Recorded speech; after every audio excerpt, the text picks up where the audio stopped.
नमस्कार। आज की एक बहुत ही महत्वपूर्ण कहानी।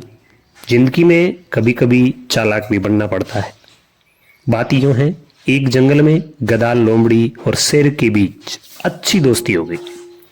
तीनों ने एक दिन बैठकर साथ में शिकार करने के बारे में सोचा। कुछ देर बाद सबने मिलकर तय किया कि शिकार करने के बाद उस पर तीनों का बराबर हक होगा।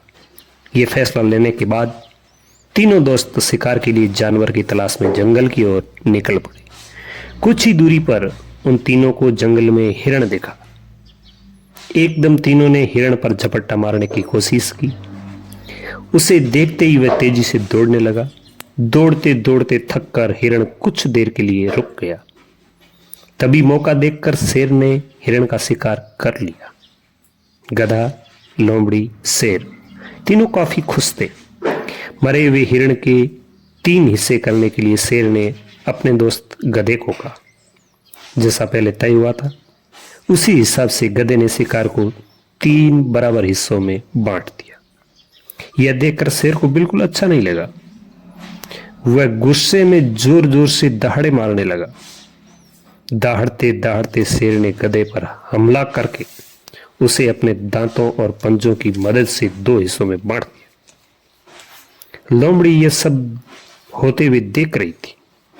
तभी शेर ने एकदम से लोमड़ी को कहा, चलो दोस्त, अब तुम इस शिकार का अपना हिस्सा ले लो। लोमड़ी चालाक और समझदार दोनों ही थी।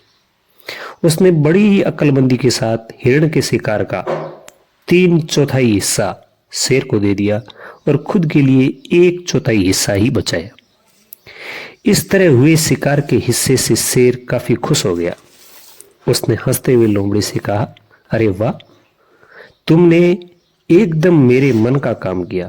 तुम्हारा दिमाग काफी तेज है। इतना कहते ही शेर ने लोमड़ी से पूछा, तुम इतनी समझदार कैसे हो? तुम्हें कैसे पता चला कि मैं क्या चाहता हूँ? लोमड़ी बोली, आप जंगल के राजा हैं। आपको कैसे हिस्सा देना है ये समझना मुश्किल नहीं है। मैंने उस गधे की हालत भी देख ली थी। उसके साथ जो भी हुआ उससे सीख लेते हुए मैंने ऐसी समझदारी दिखाई है। लोमड़ी का जवाब सुनकर शेर बहुत खुश हुआ।